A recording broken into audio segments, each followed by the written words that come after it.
Annyeonghaseyo, I'm Demarche, one half of Soju for Two, and this is going to be my weekly update. I know last week I forgot to, or I didn't put up the weekly updates and a couple of the other final reviews. It was our birthday, and then my husband and I went away for a few days, and by the time I got back, it was the end of the week. So I'm just going to make this for the past 2 weeks, and a lot happened in dramas. So I will update you. Two of the things we were watching ended, which is Reply 1997 or Answer Me 1997, which was amazing, and Rich Man, Poor Woman. So I'm going to be doing final review of those in a couple of minutes. So right after this, pretty much. Okay, so what I would say my favorite thing this week was definitely Arang and the Magistrate. All the dramas are kind of getting close to the end, and a lot is happening in them. But for me, Arang seems so kind of against them. There's so much going against them. And I think it's in the same way that I really liked Reply 1997, where they just couldn't get together for a while.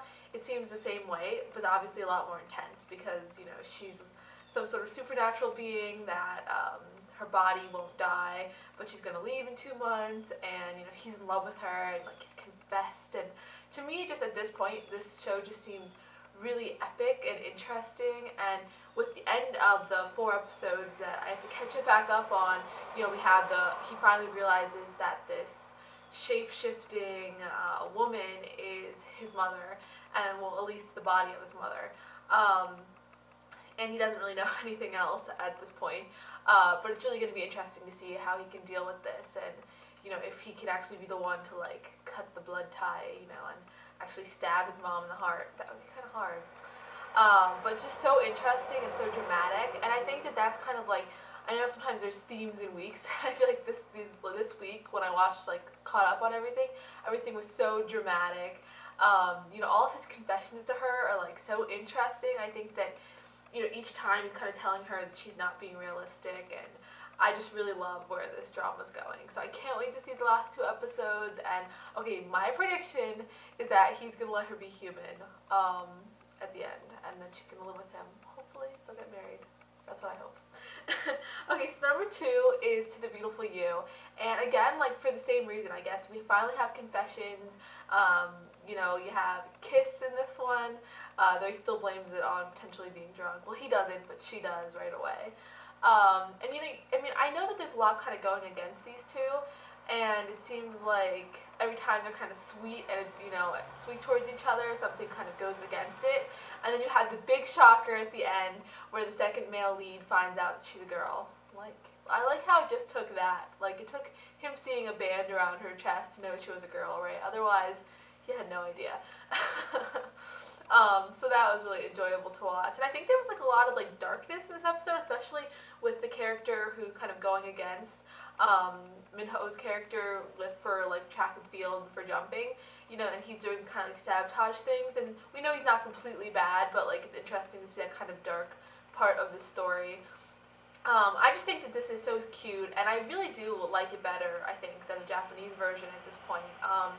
And I know that I think Minho is doing better at showing emotions. And I think the whole point in the beginning wasn't that he was not acting well. I think it's just the character is supposed to be he doesn't care about anybody else, So I think you're seeing more cuteness and more probably closer to his personality. Okay, so number 3 is Panda and the Hedgehog. And again, totally epic.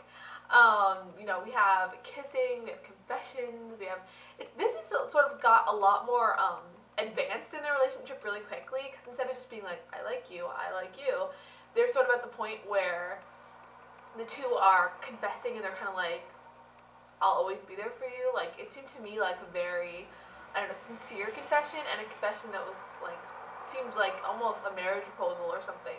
I know they were talking about that, but it did have that kind of feel, the notion of you'll always be there for someone and lean on me, and that seems like what you say when you're posing.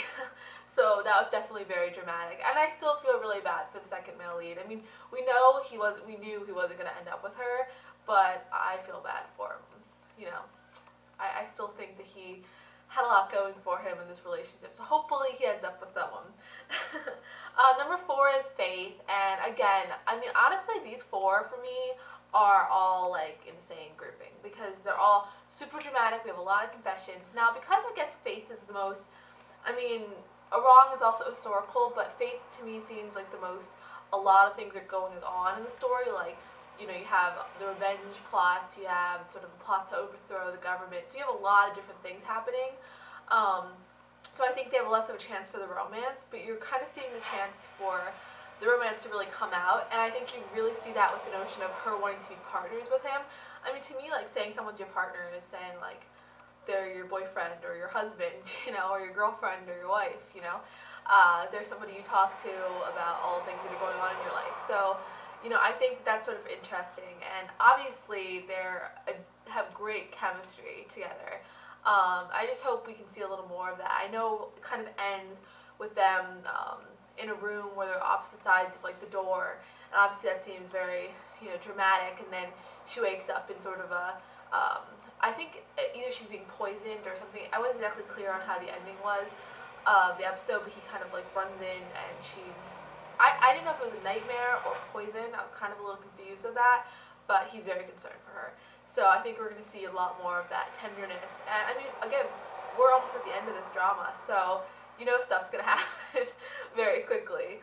Okay, so the last thing is Sprout. Now, I've caught up on Sprout, and not that I disliked it. I'm up to episode 10, and 11 is the one that I haven't seen because not subbed yet.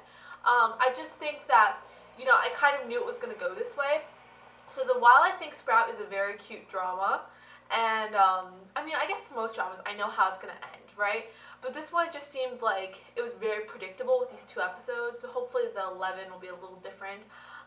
You know, you kind of have, it seems like the two are doing well, the main female lead and the other boy, and then, you know, and then you have complications in the other relationship, and then they break up, and then, you know, it does seem very young, and it makes sense, because it does seem like that kind of break up, get together notion of, like, kids, you know.